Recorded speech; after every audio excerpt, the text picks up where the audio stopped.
A silent veteran gave his dog a secret signal in court. What happened next shocked the judge. The fluorescent lights of courtroom 8 buzzed overhead like angry wasps, casting a harsh glow over the worn wooden benches and tired faces. Outside, rain lashed against the windows of the Westfield County Courthouse, a fitting backdrop for the somber proceedings within. At the defendant's table sat James McAllister, a 42-year-old former Marine Force recon operator. His broad shoulders hunched slightly forward in his wheelchair.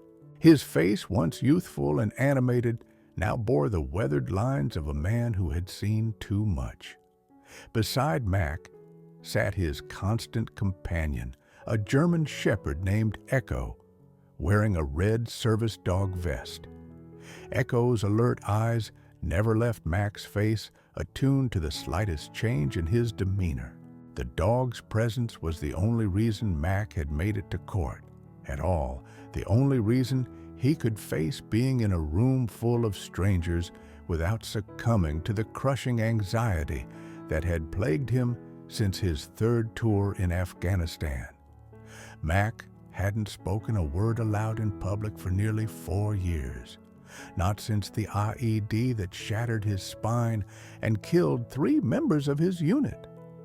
The physical wounds had healed as much as they ever would, leaving him wheelchair-bound with chronic pain.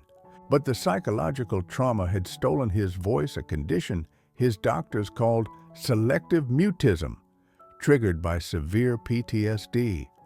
He could speak at home and private with tremendous effort, but in public, surrounded by potential threats, the words simply wouldn't come. Today, Mac faced a crisis that threatened the fragile stability he'd built. The county had enacted new regulations restricting service animals in public buildings, requiring extensive documentation and certification beyond federal ADA requirements. When Mac had arrived at the Veterans Support Center last week with Echo, he'd been turned away by a new security guard enforcing the county's policy. Without Echo, Mac couldn't function in public spaces. Without access to the support center, he would lose his weekly therapy sessions, his community, and the only place outside his small apartment where he felt safe. His lawyer, Andrea Chen, had filed for an emergency injunction against the county's policy. But the judge assigned to the case, Howard Griffith, was known for his strict interpretation of local ordinances and his impatience with what he called special accommodations. As the bailiff called the court to order, Mac's hands tightened on the arms of his wheelchair. Everything he had rebuilt was at stake. 2 days earlier, Mac had sat across from Andrea in her modest office, trying to communicate through the notepad he carried. His handwriting, once neat and precise, had become cramped and irregular, another casualty of his injuries. "They can't just ban Echo," Andrea said, reviewing his notes. "The Americans with Disabilities Act is clear about service animals. But this new county ordinance creates additional hurdles that effectively circumvent federal law." Mac scribbled furiously. "Echo is trained, has certification. County wants local certification that costs $500 plus 6-week waiting period." "Exactly," Andrea nodded. "It's designed to be prohibitive, and you're not the only veteran affected. The question is, are you willing to be the test case it would mean appearing in court?" Mac's hand froze above the paper. The thought of a courtroom, confined space, unpredictable noises, dozens of strangers sent a cold wave of panic through him. Echo, sensing his distress, immediately pressed against his leg. Mac buried his fingers in the dog's fur, focusing on the solid warmth until his breathing steadied. "Can't speak in court," he finally wrote. "You won't have to," Andrea assured him. "I'll do all the talking, but you need to be present, and Judge Griffith, well, he's old school. He might not understand your condition." Mac stared at the wall behind Andrea, where framed photos showed her with various clients, many of them veterans. She had a reputation for taking on cases others wouldn't touch, often pro bono. Mac had been referred to her by his VA counselor. "Why help me?" he wrote. Andrea's expression softened. "My brother served 2 tours in Iraq. Came home different. Wouldn't get help. We lost him 3 years ago. Suicide." She paused, collecting herself. "So, I help where I can." Mac nodded, understanding the unspoken bond. After a long moment, he wrote, "I'll do it. For Echo. For others like me." The decision made, they developed a strategy. Andrea would argue the legal case, the county ordinance's conflict with federal law, its discriminatory impact on disabled veterans, the undue burden it placed on service animal owners. Mac would simply need to be present with Echo, demonstrating her training and essential support role. "There's one more thing," Andrea said, as Mac prepared to leave. "Judge Griffith responds to personal impact. He needs to see what Echo means to you, how essential she is. Can you write something about how she helps you? Specific examples." That night, Mac sat at his kitchen table for hours, struggling to put into words what Echo meant to him. How could he explain that she was the difference between imprisonment and freedom, between isolation and connection, between despair and hope? The words wouldn't come, not even on paper. Instead, he pulled out a photo album. Inside were pictures from his 3 years with Echo, their first meeting at the Service Dog Training Center. Echo alerting him before a panic attack at the grocery store. Both of them at the Ocean Mac, actually smiling as Echo bounded through the waves. He selected 3 photos and placed them in an envelope for Andrea. Sometimes Mac thought, as he watched Echo sleeping peacefully at his feet, the most important things couldn't be explained in words at all. The morning of the hearing arrived with torrential rain that drummed against Mac's bedroom window. He'd barely slept, his mind cycling through worst-case scenarios. What if the judge ruled against them? What if Echo was banned from public buildings? What if he had a panic attack in the courtroom? What if? Echo nudged his hand with her nose, pulling him back from the spiral. Her routine was unchangeable. She needed breakfast, needed her morning walk, rain or no rain, needed her vest to be properly adjusted. The familiar tasks anchored Mac, giving him a framework when everything else seemed to be dissolving. By the time Andrea arrived to drive them to the courthouse, Mac had settled into a state of grim determination. He couldn't speak to defend himself, but he could show up. He could face this challenge. With Echo beside him, he could endure. The courthouse security checkpoint presented the first hurdle. The guard frowned at Echo, pointing to a sign listing the new ordinance. "Service animals need to have county certification," he began. Andrea stepped forward, credentials ready. "We're here for case number 2021 CV 4873, Chen versus Westfield County, specifically regarding this ordinance. My client's service animal is federally certified and protected under the ADA." The guard hesitated, then radioed his supervisor. After a tense minute, they were allowed through the first small victory of the day. In the courtroom, Andrea directed Mac to position his wheelchair at the plaintiff's table. She had arranged for extra space to accommodate both him and Echo, who settled into a perfect downstay beside the wheelchair, alert but calm. As they waited for the judge, Mac noticed a county attorney across the aisle surrounded by 3 assistants. The county was taking this seriously. They'd sent Jeffrey Williams their lead counsel. Mac recognized him from news coverage of other county disputes. Williams had a reputation as a bulldog, uncompromising and meticulous. "Don't worry," Andrea whispered, following Mac's gaze. "They're bringing firepower because they know they're on shaky legal ground." Judge Griffith entered, and the bailiff called the court to order. The judge, a man in his 60s, with steel-gray hair and piercing blue eyes, surveyed the courtroom before his gaze settled on Echo. "I see the service animal in question is present." He noted, his tone neutral. "Counsel, are we ready to proceed?" The hearing began with Andrea presenting their case. The county ordinance created barriers that effectively denied access to individuals with disabilities, contradicting federal ADA provisions.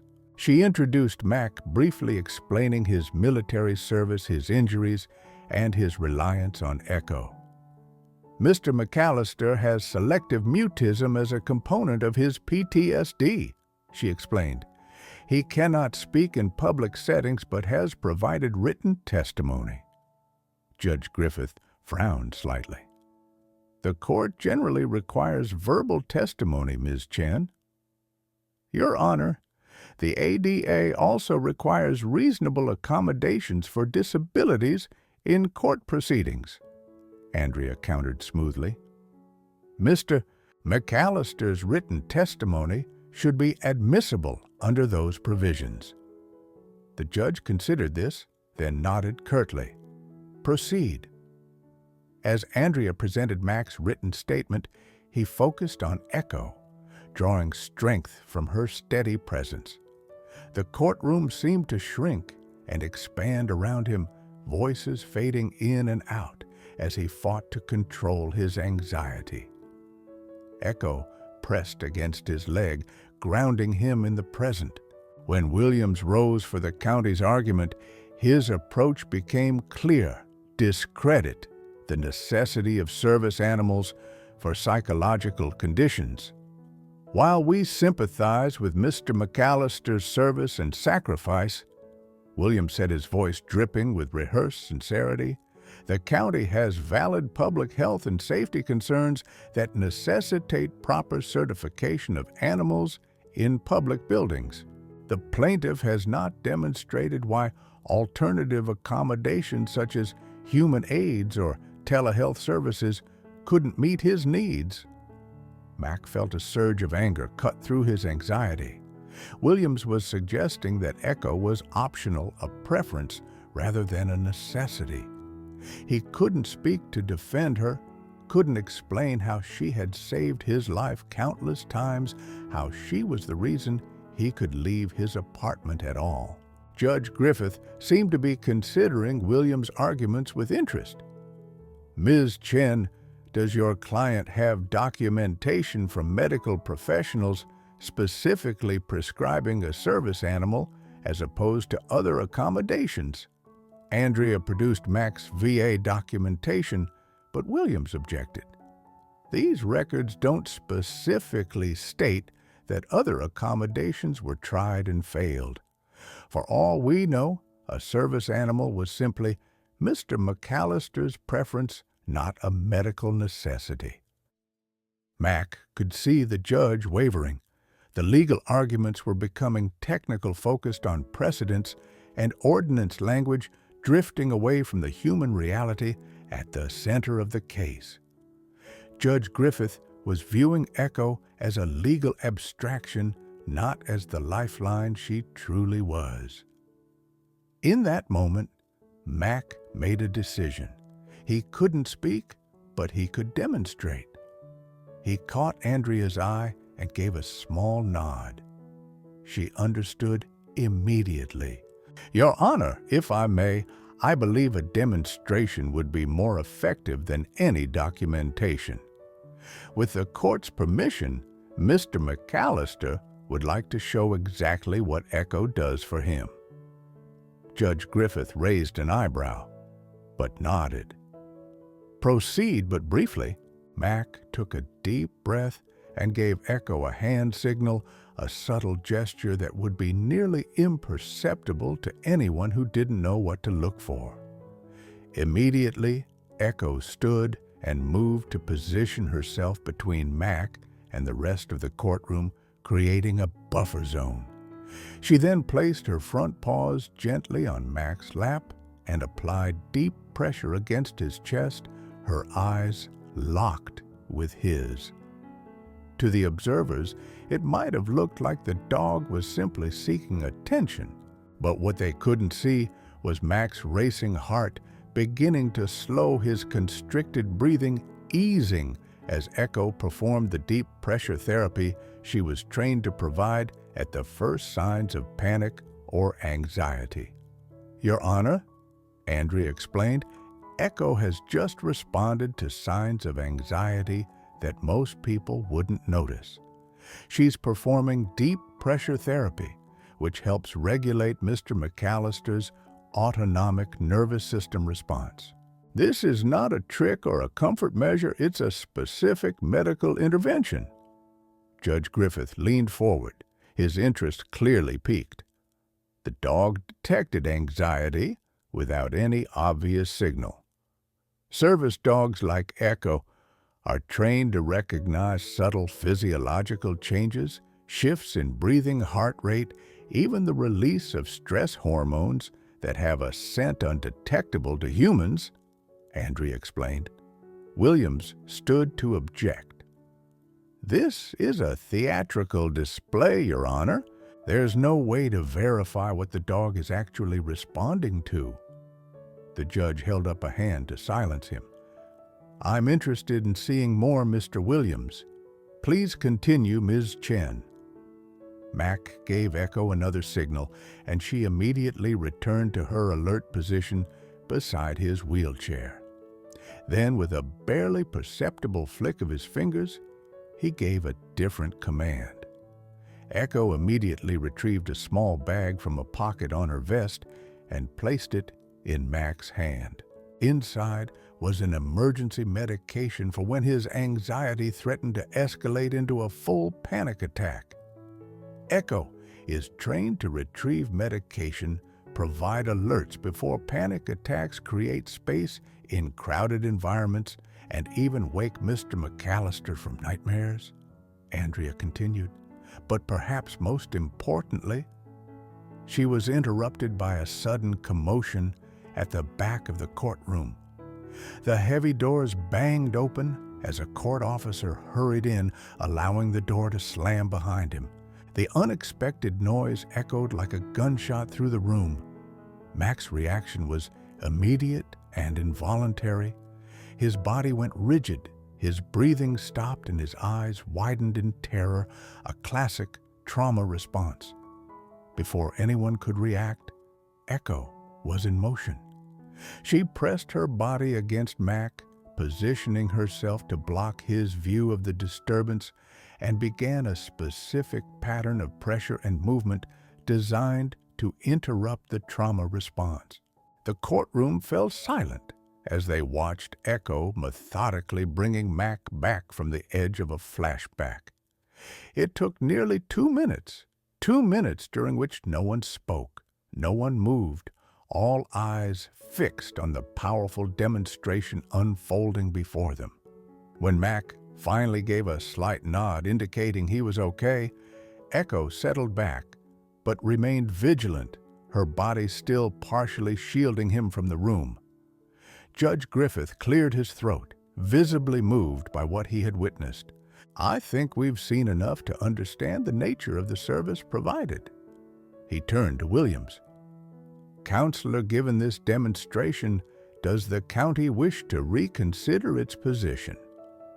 Williams conferred hurriedly with his team, clearly thrown off balance by the unexpected turn of events. "Your Honor, While the demonstration was impressive, the county maintains that our ordinance serves a valid public interest and— "Let me be more direct, Mr. Williams," the judge interrupted. "What we've just witnessed appears to be a legitimate medical intervention. I'm struggling to see how the county's interest in additional certification outweighs this veteran's need for his service animal." Williams hesitated, sensing the shift in the judge's perspective. "The county is not disputing the legitimacy of properly trained service animals, Your Honor. Our concern is with ensuring all service animals in county facilities meet appropriate standards." "And who determines those standards?" Judge Griffith asked pointedly.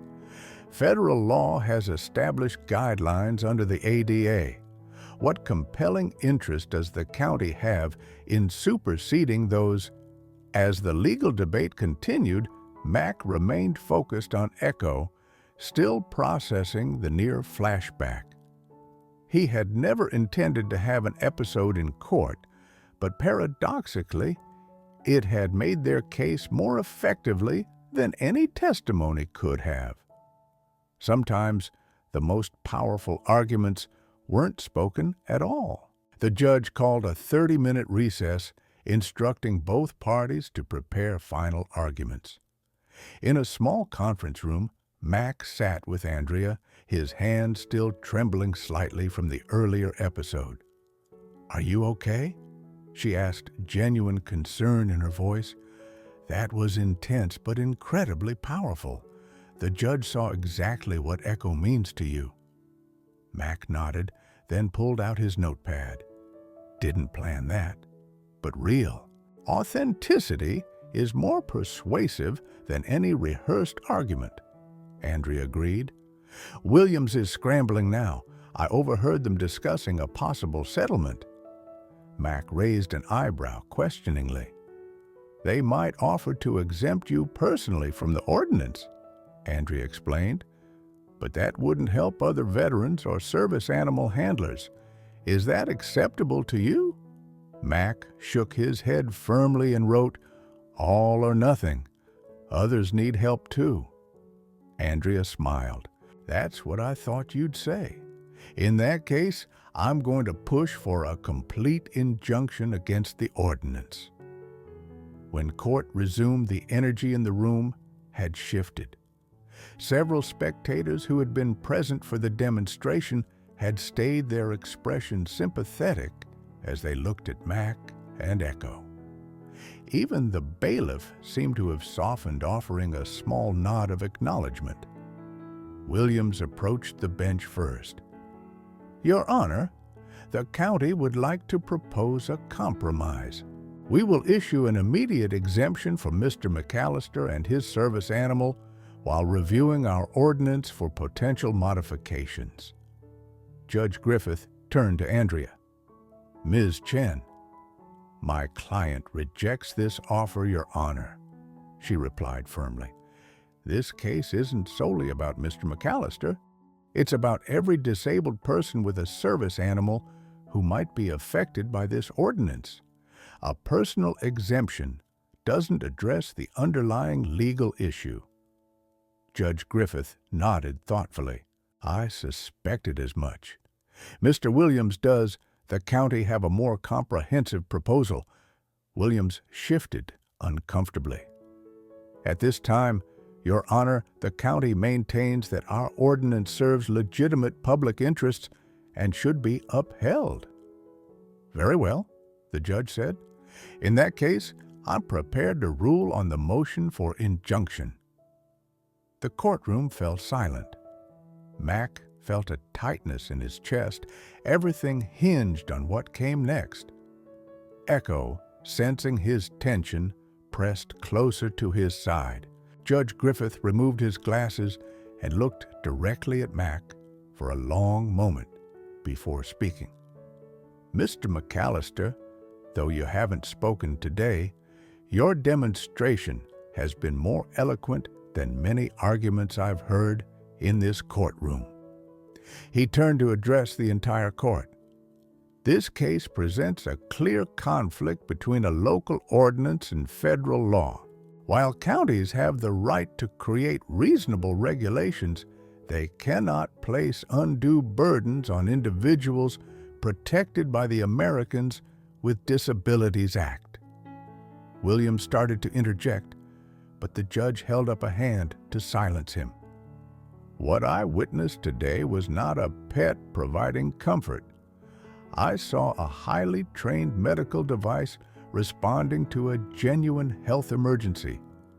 The county's ordinance, whatever its intent, creates barriers that could prevent individuals like Mr. McAllister from accessing essential services. Mac felt a surge of hope as the judge continued.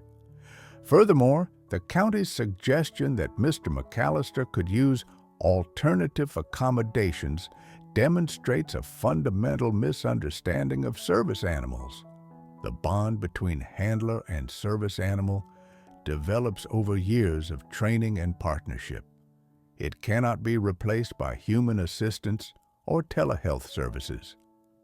Judge Griffith put his glasses back on and picked up his gavel. I am granting the plaintiff's motion for a preliminary injunction.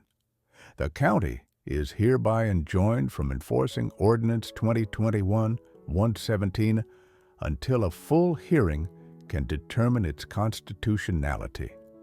The court finds that the plaintiffs are likely to succeed on the merits and that irreparable harm would result if the ordinance remained in effect. The gavel came down with a sharp crack that made Mac flinch.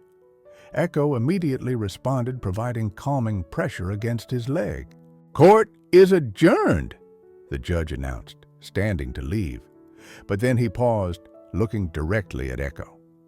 "And Ms. Chen, please convey to your client that his service dog is welcome in my courtroom anytime."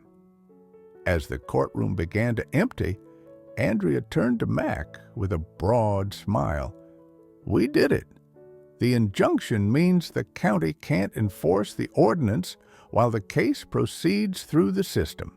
And with a ruling this strong, the county will likely withdraw the ordinance rather than face a losing battle." Mac nodded, relief washing over him. He reached down to stroke Echo's head, his hand still trembling slightly from the intensity of the proceedings. Andrea began gathering their materials but stopped when she noticed a court officer approaching. "Mr. McAllister," the officer said, "Judge Griffith would like to see you and Ms. Chen in his chambers if you're willing." Mac exchanged a surprised glance with Andrea. Private meetings with the judge after a ruling were unusual. He hesitated, then nodded his agreement. As they followed the officer through a side door and down a quiet hallway, Mac felt his anxiety building again. What could the judge want? Had he reconsidered his ruling? Echo sensed his distress and moved closer, her warm presence a reassuring constant. Judge Griffith's chambers were surprisingly modest bookshelves lined with legal volumes, a few family photos, and a large desk stacked with case files. The judge had removed his robes and looked more approachable in a simple shirt and tie. "Please, sit down," he offered, gesturing to chairs across from his desk. He waited until Mac had positioned his wheelchair and Echo had settled beside him before speaking. "Mr. McAllister, I wanted to speak with you privately because what happened in my courtroom today affected me deeply." The judge's formal demeanor had softened. "My son served 2 tours in Iraq. He came home with invisible wounds like many veterans." Mac felt a connection forming another family touched by the aftermath of war. "He struggled for years before he was matched with a service dog," Judge Griffith continued. "That dog saved his life quite literally. So I understand perhaps better than most exactly what Echo means to you." The judge leaned forward, his expression earnest. I'm ashamed to admit that when this case first came to my docket, I viewed it primarily as a jurisdictional dispute between county and federal regulations. I failed to see the human impact. He turned to Andrea. Ms. Chen, your legal arguments were sound, but it was the demonstration that truly made the difference.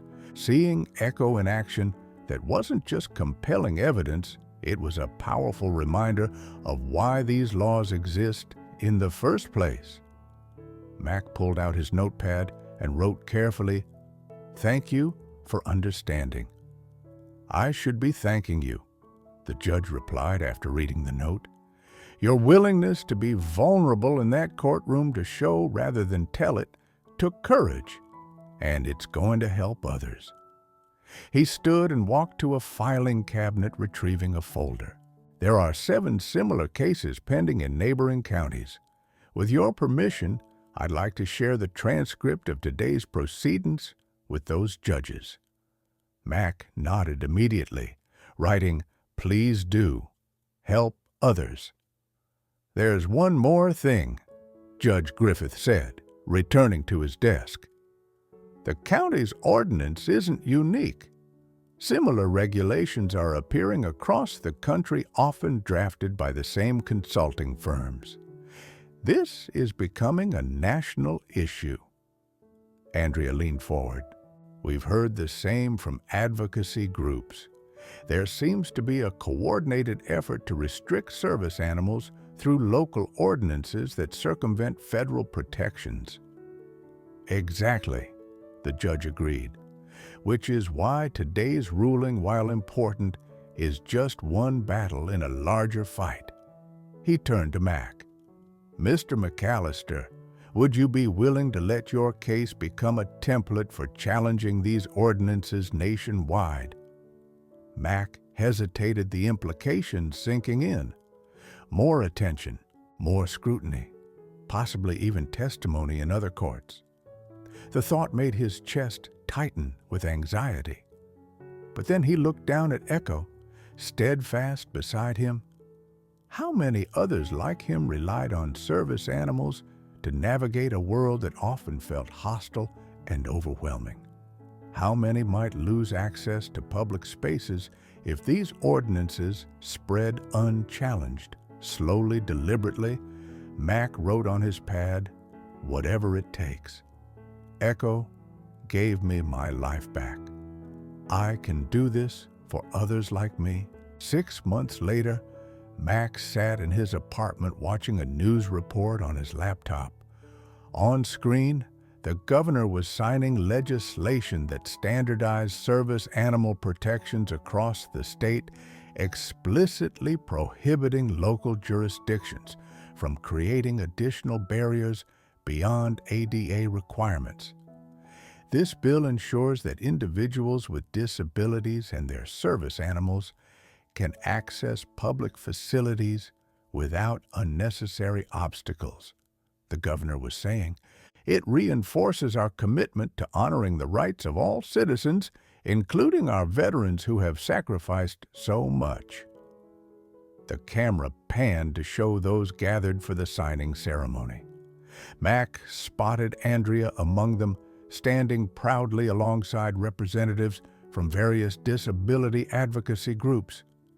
And there in the front row was Judge Griffith, who had become an unexpected ally in the months following the hearing.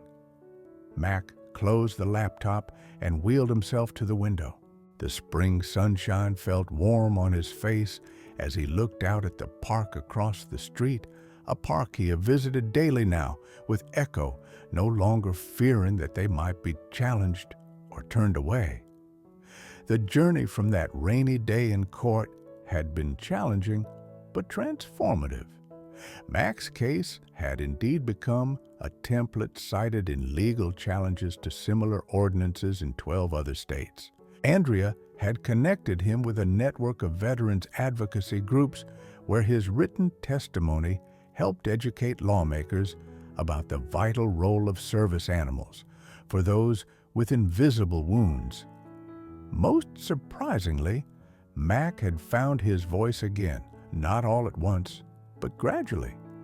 It began with speaking to other veterans in small group settings at the support center, then expanded to recorded testimony for other cases. The words came haltingly at first, but with Echo beside him, he found the strength to push through the silence that had imprisoned him for years. A knock at the door interrupted his thoughts. Echo trotted over to investigate, her tail wagging in recognition of a familiar visitor.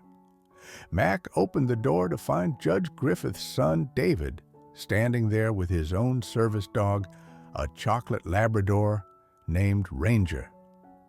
"Ready for our walk?" David asked with an easy smile.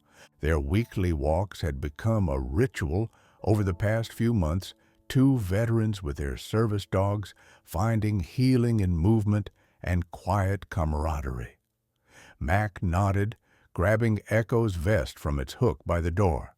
"Ready," he said aloud, the words still feeling somewhat foreign on his tongue, but no longer impossible. As they made their way to the park, David updated Mac on the latest legal developments. "Dad says the federal court is likely to uphold the district court's ruling in the Tennessee case. That would create precedent for the entire Sixth Circuit." Mac listened, still more comfortable with silence than speech, but no longer trapped within it. At the park, they found their usual bench overlooking the duck pond. Both dogs settled at their feet, alert but relaxed in the spring sunshine. "You know," David said after a comfortable silence, "when my dad told me about your case, about what happened in the courtroom that day, I don't think he fully understood how much courage it took. To be that vulnerable in public, to let people see your struggle, most people can't do that." Mac considered this, then spoke carefully, each word deliberate. Not courage, necessity, for Echo, for others. David nodded in understanding. "Still, you change things. Not just laws, but perceptions. My dad says he looks at service dogs completely differently now, sees the medical intervention, not just the animal." They watched as a family with young children approached the pond to feed the ducks. One of the children, a girl of about 7, noticed the dogs and pointed excitedly. Her mother spoke to her quietly, then the girl approached, stopping at a respectful distance. "Excuse me," she said politely. "My mom says I should ask before I come closer, because your dogs are working. Is it okay if I say hello to them?" Mac and David exchanged pleased glances, evidence of growing public awareness about service animal etiquette.